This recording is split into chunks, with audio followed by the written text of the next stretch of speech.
می توانست به ورطه‌ای بغلطد که براد پیت یا تام کروز غلطیدند، یعنی در هالیوود بماند و پس از دلزدگی از دنیای سوپراستارها برای بازی در فیلم‌های متفاوت تقلا کند. اجازه نداد بازی در یکی دو فیلم خوب گرفتارش کند و بلایی بر سرش بیاید که مثلا محض نمونه سر جیمز کان با توفیق پدرخوانده آمد، یعنی بین بازیگر نقش‌های مختلف از یک سو و شخصیت کلیشه‌ای از سوی دیگر سرگردان بماند.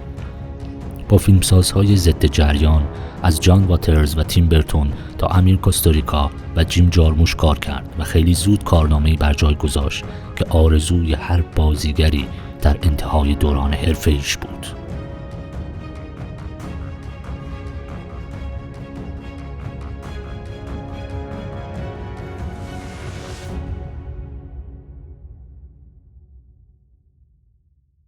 در دانی براسکو برابر آلپاچینو از اسطوره‌های بازیگری در 3 دهه اخیر ایستاد و ظرافت‌های بازیش را به نمایش گذاشت. پاچینو نقش گنگستر ترحم آوری را با تحکم و احساس برتافته بازی می‌کرد و جانی دپ در نقش یک مأمور نفوذی نقطه مقابلش بود. در اولین برخورد رو در رو نوع بازی متفاوتشان عیان بود. پاچینو وارد کافه‌ای شد، به سوی بار رفت و انگشتری را برای محک زدن جلوی دپ گذاشت. دپ از سر شیطنت بدون صرف انرژی بلا فاصله اون رو برگردوند و گفت قلابیه، بهتره بدی به زنت. پاچینو که انتظار چنین پاسخی را نداشت گفت اما من زن ندارم و دپ ادامه داد خب با دوست دخترت ازدواج کن، بعد این رو بده بهش. پاچینو با همون صدایی که از ته گلوش می اومد آمیخته به خشم و فریاد گفت برو تو خیابون از همه بپرس تا بدونی من کیم. و دپ آدامسش رو جوید و با خونسردی به پاچینو بازیگر پدرخوانده و تونی مونتانا نگریست. واکنش پاچینو بیرونی بود و واکنش دپ درونی. بازی جانی دپ آرومه و در این حال خیلی دراماتیک. اون رو با خشم و فریاد از نوع پاچینو و رابرت دنیرو یا دلبری از نوع براد پیت و تام کروز به یاد نمیاریم. اون رو بیشتر با شکیباییش شناختیم. در اکثر صحنه‌ها شنونده خوبیه، پر حرفی نمی‌کنه و جا رو برای تاخت و تاز بقیه باز میذاره.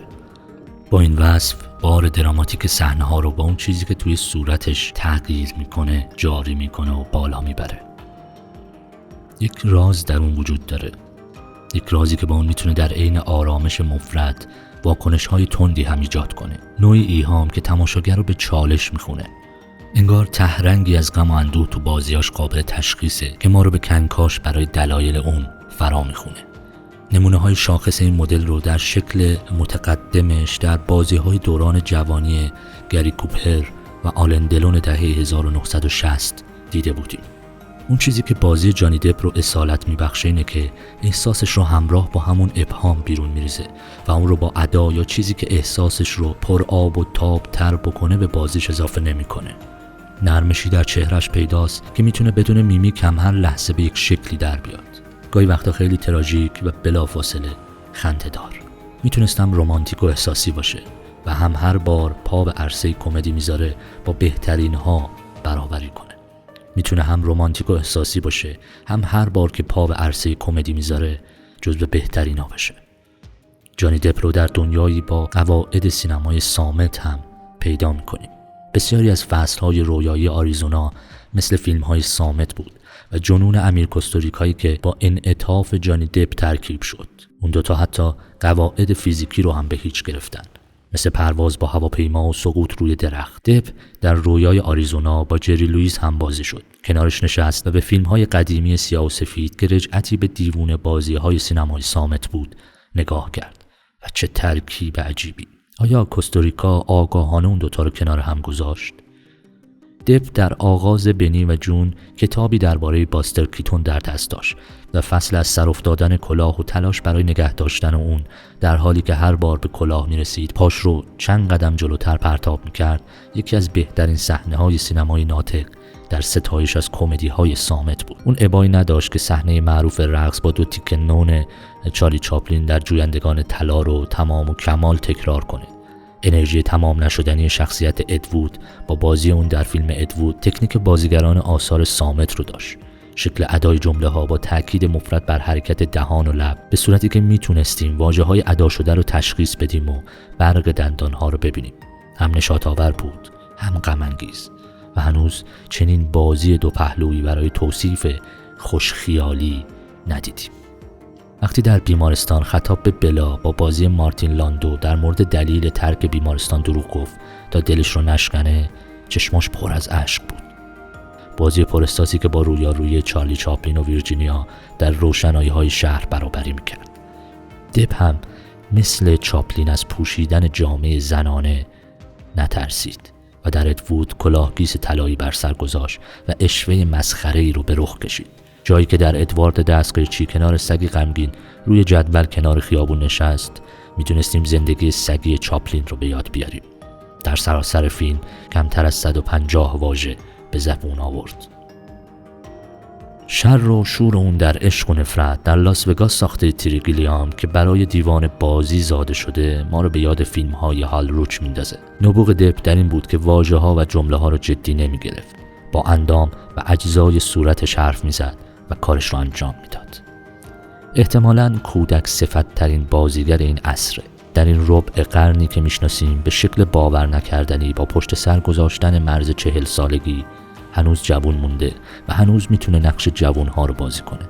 استخونبندی موزون، پوست رنگ پریده صاف و موهای معمولاً بلندش اونو با یک جوونی ابدی در فیلم دریافتن نیورلند به نقش جیم بری خالق پیتر پن همسرش رو کنار گذاشت و کنار بچه‌ها خودش رو در یک تحلیل کودکانه غرق کرد تا چکامه‌ای لطیف و شیرین در ستایش رویا بسازه.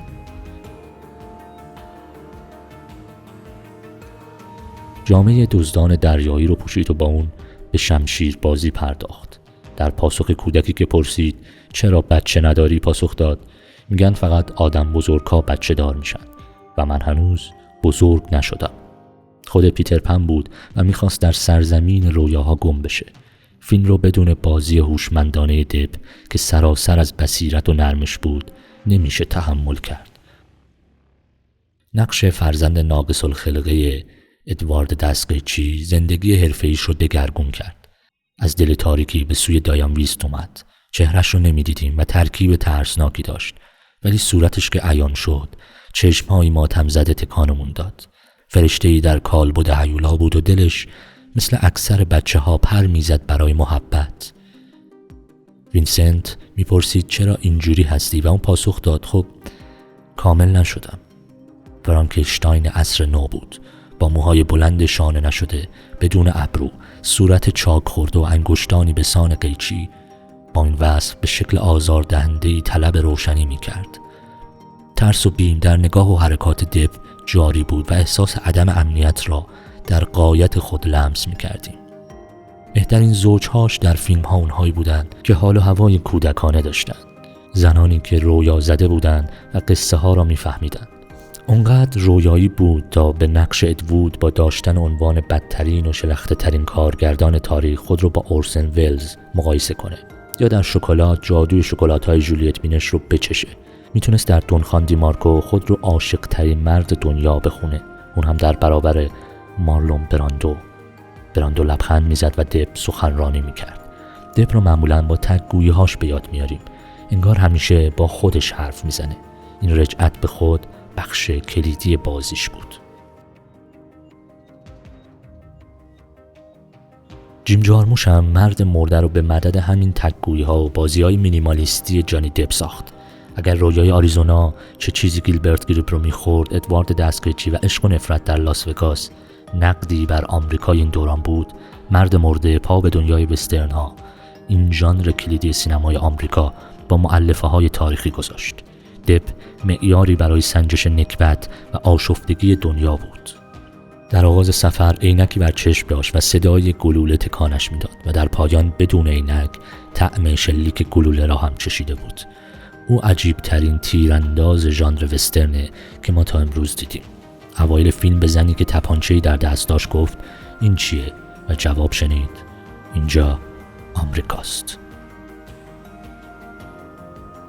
ویلیام بلیک سفر معنوی و جسمی رو آغاز میکنه و ما با هر بار تماشای فیلم خودمون رو در دنیای متفاوتی پیدا میکنیم. گلوله جایی نزدیک قلبش نشسته بود و پاورچین رو به سوی مرگ می برد. با این وصف از سوگ و ماتم خبری نبود. همه نیروهای طبیعت و انسانی به سمتش حمله ور شده بودند، اما دیگه نمیخواست مهارشون کنه و حتی به نظر نمیرسید از دستشون معذب یا درد میکشه. انگار زیر و بمهای دنیا رو دیده و دیگه چیزی براش تازگی نداره. در اون تصویر سیاه و سفید بهش نگاه کردیم و خاطره تند آفتاب در ظلمت مطلق رو به یاد آوردیم. اما از خودم میپرسم چطور میشه شاعر بود و مرگ این حقیقی ترین حادثه زندگی رو تجربه نکرد؟ نوبادی خطاب بهش گفت به جایی برمیگردی که همه ارواح از اونجا اومدن و به همونجا برمیگردن. و بلیک برابر آینه وجود به مکاشفه مرگ پرداخت. حال تصویر نیمرخ دب کنار آن غزال مرده یکی از شمایل‌های سینما شده و بازیش در صحنه نهایی که بی حرکت درون قایق آرمیده و رفت تا مرگ رو در آغوش بکشه با بهترین بازی‌های تاریخ سینما برابری میکنه. با بازی هامفری بوگارد در فصل ودا با برگمن در کازابلانکا که همیشه اشک به چشماش میاد، با تاب خوردن تاکاشی شیمورا زیر برف در زیستن که میدونست مرگ همون نزدیکیه، و یا با آلن دلون در سامورایی و بازگشت به آن کافه با تپانچه خالی از فشنگ برای عبور از آینه.